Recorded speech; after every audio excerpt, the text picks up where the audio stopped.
Bonjour, je m'appelle Jean-Jacques Janin. En tant que coach, je vous présente aujourd'hui un sujet qui concerne tout le monde. Il s'agit d'une partie de vous, une partie de moi, c'est l'ego. Alors je vous souhaite une bonne vidéo.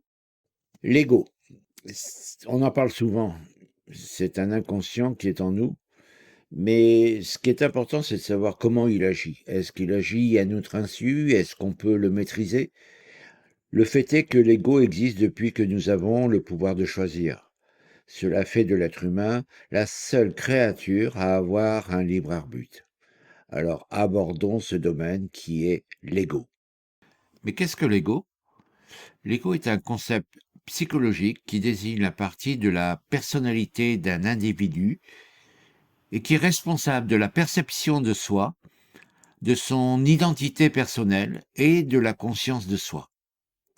D'ailleurs, il est souvent associé à la notion d'estime de soi. Il joue un rôle essentiel dans la manière dont nous percevons et interagissons avec le monde qui nous attire. En fait, l'ego est la conscience que chacun a de lui-même et de sa représentation en tant que personne. En résumé, c'est le moi. En fait, j'attire votre attention sur quelques remarques sur l'ego. Parce qu'il est important de noter que le concept de l'ego peut varier en fonction des différentes écoles de pensée en psychologie et de la philosophie. En effet, certains considèrent l'ego comme une force positive, tandis que d'autres le voient comme une source de conflit et de souffrance. En fin de compte, la manière dont l'ego est perçu et géré peut avoir des conséquences, notamment un impact significatif sur la vie d'une personne et sur ses relations avec les autres. En fait, comme l'explique dans son livre Le bal des égaux, Laurent Schmitt, il dit qu'il en existe deux des égaux. Le premier est le sens le plus commun, celui du langage de tous les jours. Il donne à l'ego la signification de fierté, d'orgueil, d'égoïsme ou de vanité. Ce sens est celui entendu quand on parle d'ego surdimensionné, exagéré, surmultiplié. Il indique une surestime de soi, dont la personne a peu ou prou conscience, mais dont les autres perçoivent le caractère démesuré. Le deuxième sens de l'ego, il est plus scientifique. Il appartient à la psychologie dite du moi. L'ego est le moi. Le moi possède deux composantes à l'image d'une enveloppe et son squelette. L'enveloppe est l'état de conscience de nous-mêmes, notre manière d'être, notre personnalité, celle perçue par les autres et celle que nous croyons percevoir. Il s'agit d'une interface. Et puis vous avez le squelette du moi qui fonctionne comme un creuset où se mélangent des forces et des influences. Tout cela aboutit, en fin de compte, à notre personnalité qu'on peut appeler le moi. Je vous présente ma vision de l'ego. L'ego, on peut le voir comme un ami qui veut vous aider à être fier de vous-même, car il pense que sans lui, nous serions incapables de prendre une décision. Donc, il est présent à nos côtés pour nous dire comment faire pour diriger notre vie, mais il croit nous rendre service. Il est en fait une énergie mentale. On ne peut ni le voir, ni le toucher, et il se nourrit de notre énergie pour survivre. Et pour cela, il se fie uniquement à tout ce qui a été appris dans le passé. Par exemple, une situation qui a été vécue dans le passé comme une situation dangereuse le restera pour toujours, sauf si nous ne lui laissons pas faire. Pour lui, figer les choses est sa condition de survie, niant toute possibilité de changement. Donc l'ego agit sur l'estime de soi et sur l'autonomie de la personne. Mais comment savoir si c'est l'ego qui nous dirige? Quand l'ego intervient, Votre conscience et votre émotionnel le ressentent et vous mettent dans un état de crispation. La peur vous envahit et vous êtes sur votre défensive. Une de ses spécialités est la souffrance. On se rend compte que l'ego a pris le dessus lorsqu'on est blessé et que cela nous fait souffrir. Comme l'on souffre dans notre corps physique, lorsqu'on se blesse, l'ego, étant une excroissance mentale, nous fait souffrir mentalement.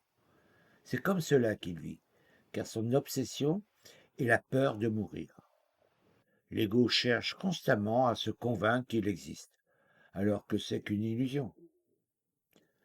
Le problème de l'ego, c'est qu'en existant, il prend petit à petit notre énergie, voire il le vampirise, nous faisant douter de soi ou des autres. C'est la fameuse confiance en soi. Il nous culpabilise et nous empêche de passer à l'action.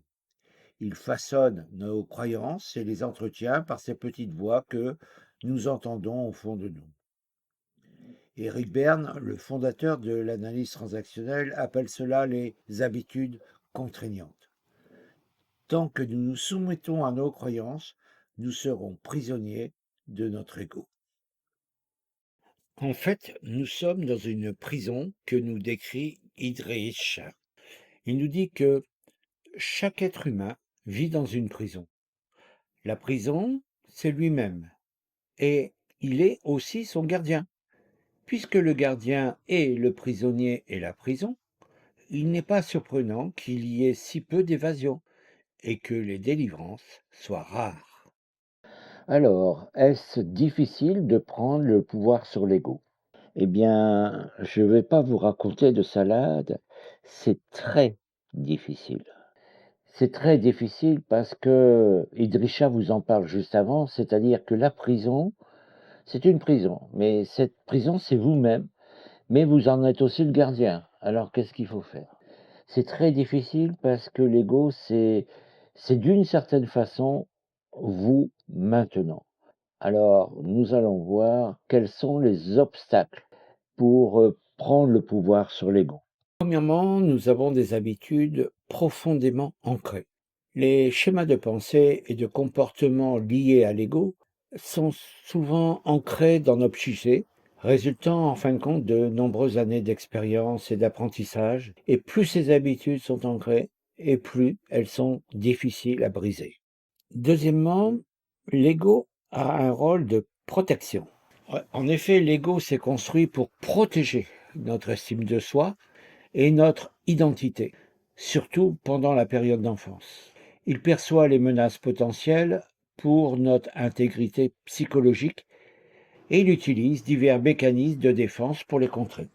Cela peut rendre difficile la remise en question de ces mécanismes, car l'ego les considère comme essentiels à sa survie.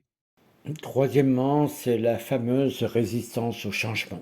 Les êtres humains ont tendance à être résistants au changement, même lorsque ce changement est nécessaire pour une croissance personnelle. Prendre le pouvoir sur son ego implique souvent de remettre en question des croyances et des comportements familiers. Bien, c'est ce qui peut être très inconfortable.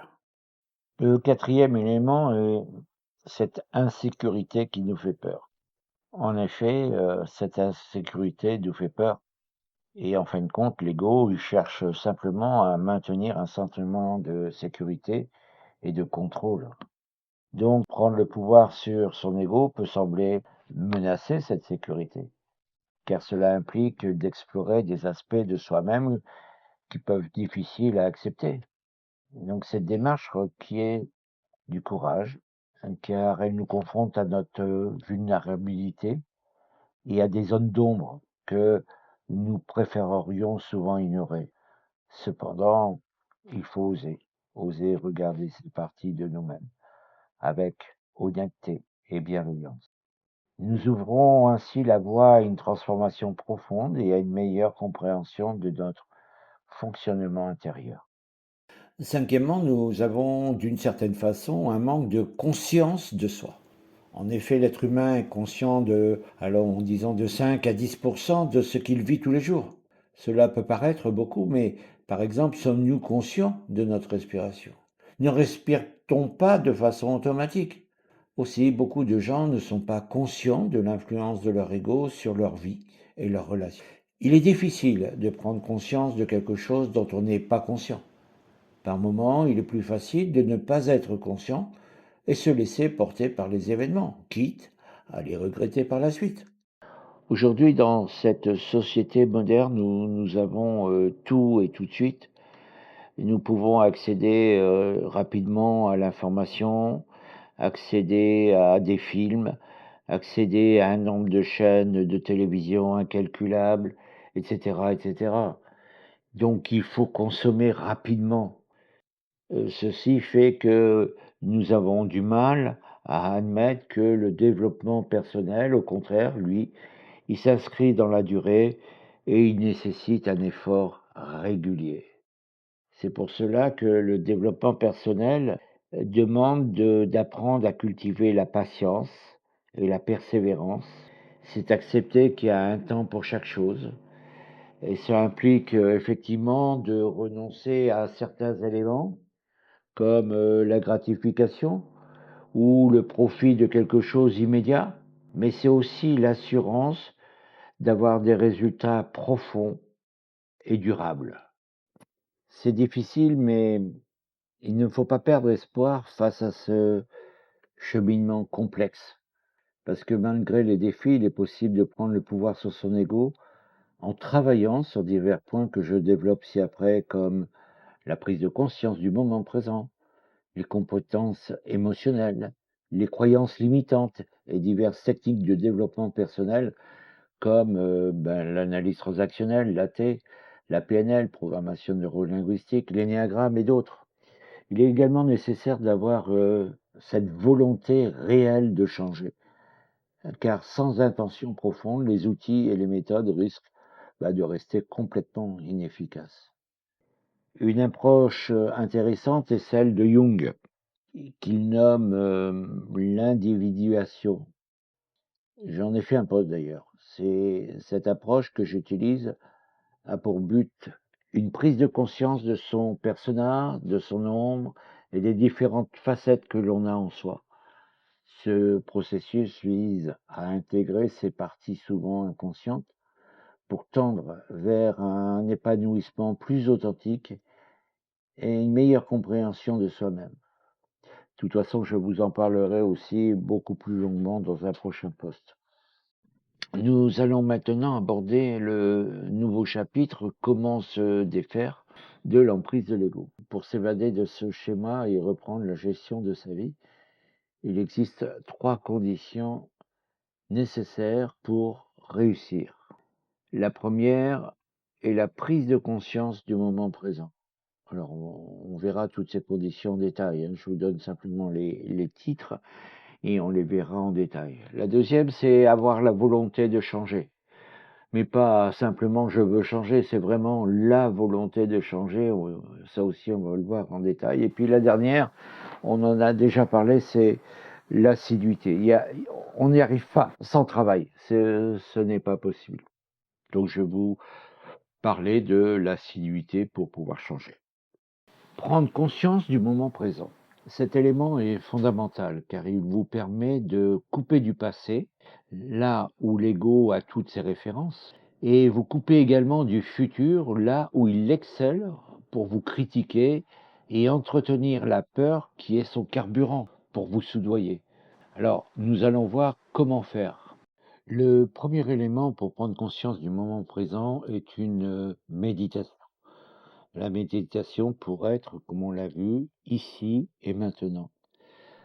Il faut savoir que la méditation est l'un des moyens les plus efficaces pour développer la pleine conscience, ou ce qu'on appelle aussi le mindfulness. L'objectif de cet exercice est de diriger votre attention sur votre respiration, vos sensations corporelles ou vos pensées, en étant conscient que ces éléments sont là, mais vous ne les jugez pas. Pratiquer régulièrement la méditation aide à apprivoiser le flot des pensées automatiques. Il aide aussi à ramener l'esprit ici et maintenant, c'est-à-dire au moment présent.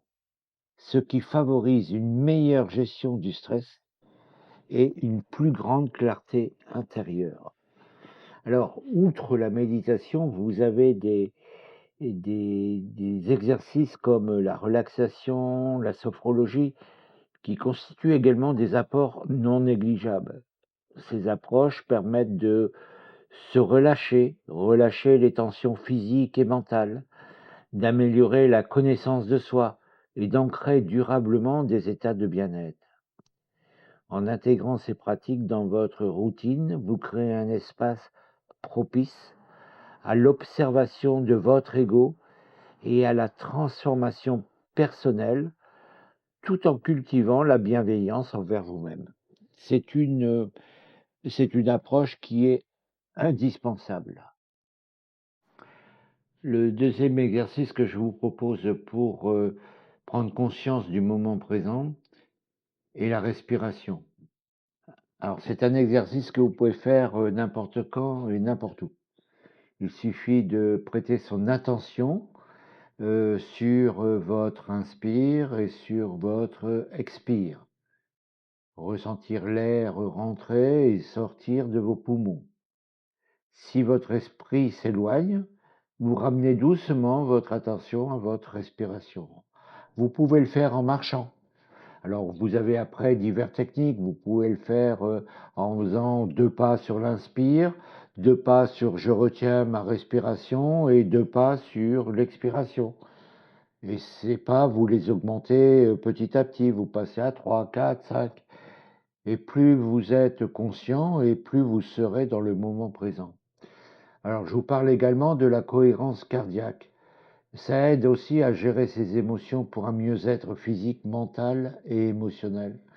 C'est un exercice qui dure 5 minutes et que vous pouvez faire 2-3 fois par jour. C'est simplement une respiration régulière en inspiration et en expiration. Vous pouvez vous faire aider d'applis que vous trouvez sur Internet qui guident cette respiration pendant 5 minutes. La respiration consciente ou la cohérence cardiaque, c'est très utile pour gérer votre stress.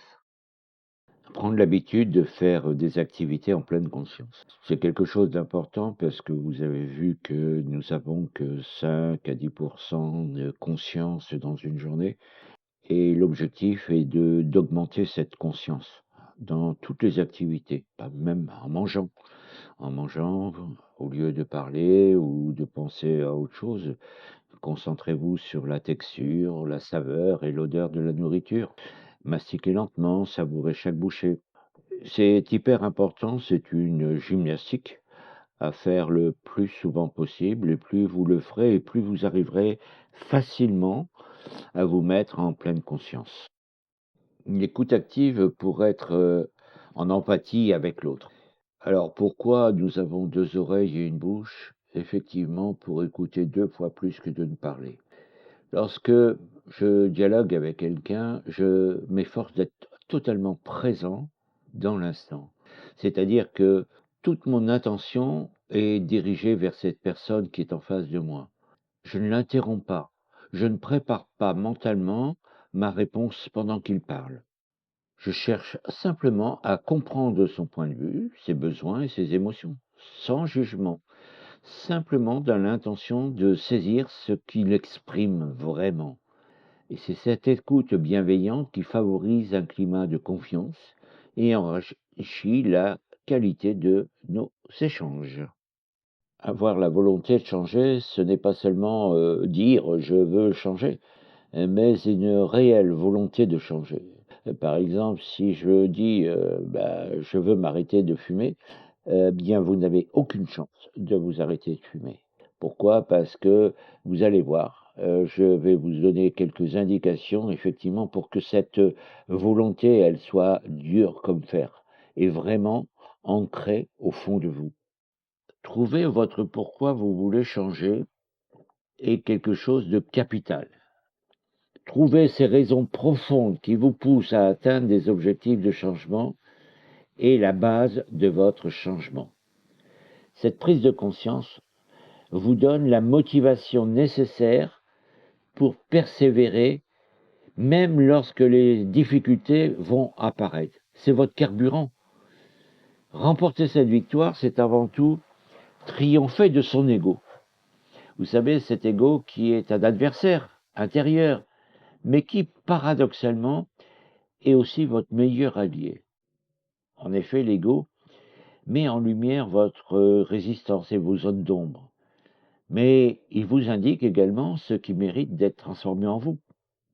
Donc, pour avancer sur le chemin du changement, il est indispensable de vous accepter tel que vous êtes, avec vos forces et avec vos faiblesses. Chacun possède des qualités uniques, mais aussi des axes de progression. Reconnaître ses défauts n'est pas un signe de faiblesse, mais au contraire, un acte de courage et d'humilité. Ce sont précisément ces points à améliorer qui constituent le moteur de votre perfectionnement personnel. En accueillant toutes les facettes de votre personnalité, vous créez les conditions nécessaires pour transformer vos habitudes et ainsi évoluer durablement. C'est la condition sine qua non de la réussite. En fait, l'engagement dans le changement passe par l'acceptation de soi et la compréhension de l'utilité de chaque aspect de votre personnalité. Votre ego vous met au défi, mais il vous guide également vers la meilleure version de vous-même. Ainsi, chaque petit pas vers l'amélioration de vos habitudes. Concernant cette histoire de motivation profonde, j'ai moi-même, si vous voulez, pendant longtemps fumé, plus de 20 ans, et effectivement, c'est devenu une addiction. Un jour, j'habitais au premier étage, j'étais accompagné de ma fille qui avait une quinzaine d'années. Arrivé au milieu du premier étage, je m'arrête et je soufflais comme un bœuf, comme on dit. Et ma fille me fit cette réflexion qui est restée gravée dans ma mémoire. Elle m'a dit, dis donc papa, tu souffles, hein? Eh oui, eh oui. Et c'est là que j'ai pris comment dire, la décision de m'arrêter de fumer. Parce que c'était ma motivation profonde en me disant que s'il m'arrive quelque chose, mais qu'est-ce qui va arriver à ma fille? Comment ça va se passer? Et c'est cette motivation profonde m'a permis d'aller plus loin. Et bien comment? Avec les éléments qui vont suivre, les paragraphes qui vont suivre, je vous explique comment. Le point suivant, c'est pratiquer la discipline. Il est important de s'impliquer dans des activités, même lorsque la motivation n'est pas au rendez-vous. Alors au départ, ça peut sembler difficile, mais plus vous acceptez cette démarche, plus vous la répéterez et plus elle deviendra naturelle pour vous. Il faut l'accueillir pleinement, sinon ça ne marche pas. La force de la volonté réside dans la répétition quotidienne d'une action. C'est peut-être le point le plus difficile. Répéter tous les jours une action, jusqu'à ce qu'elle se transforme en une habitude bénéfique.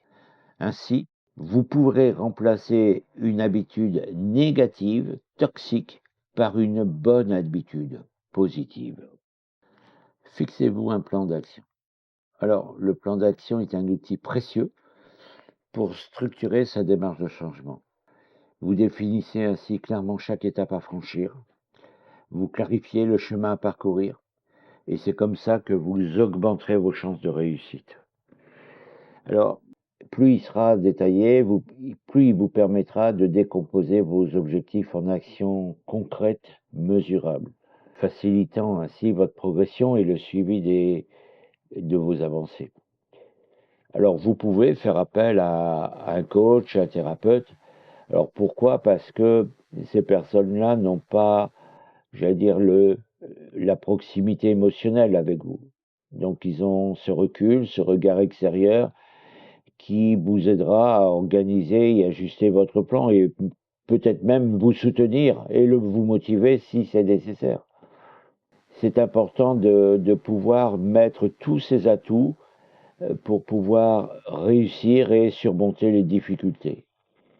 Donc avoir un plan élaboré vous garde concentré sur vos priorités et optimise vos chances de réussir votre challenge. Évitez les tentations. Alors, elles sont nombreuses car c'est le rôle de l'ego de vous tenter. Vous savez, la petite cigarette, là, quand vous avez arrêté de fumer, juste une.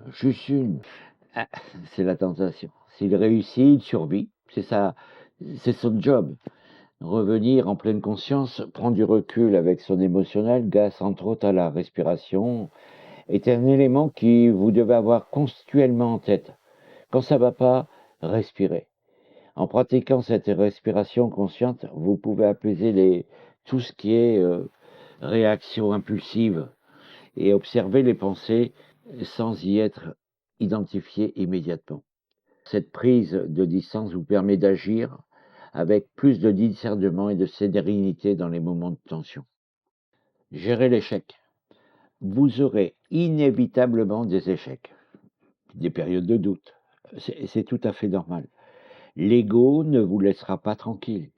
Alors il faut les accepter et les utiliser pour apprendre à rebondir. Chaque rebond est une victoire. Chaque rebond vous fait grandir, vous rapproche de vos objectifs et repousse les velléités de votre ego. En transformant chaque difficulté en opportunité d'évolution, vous renforcez votre détermination et développez votre capacité à surmonter les obstacles. Ainsi, chaque pas effectué dans l'adversité consolide votre parcours vers un changement durable et authentique. Assiduité et motivation. L'acquisition de l'assiduité, c'est-à-dire la capacité à être régulier et persévérant dans l'accomplissement de ses tâches et engagements, peut être un défi, mais elle peut être développée grâce à des efforts et des stratégies appropriées, celles que nous venons de voir. Gardez à l'esprit que l'acquisition de l'assiduité et de la patience demande du temps, mais qu'avec la pratique, elle finit par devenir une véritable habitude. Se souvenir régulièrement de ses motivations profondes, de ses objectifs, cela aide à maintenir son engagement, même quand les résultats tardent à venir. Cette attitude positive vous mettra en position d'avancer sereinement vers votre but, tout en cultivant la résilience nécessaire face aux défis du quotidien. Courage, humilité sont gages de réussite. Je finirai par un dernier conseil, il provient de Shakti Gwen, qui est une personne spécialisée dans tout ce qui est développement d'origine américaine. Et elle dit notamment que l'énergie de soi reste emprisonnée aussi longtemps que les gens concentrent sur les autres comme responsables de leurs problèmes et de leurs solutions. Car nous avons beaucoup parlé de soi, énergie de soi, etc. Mais ça veut dire aussi que les autres ne sont qu'un miroir pour vous-même.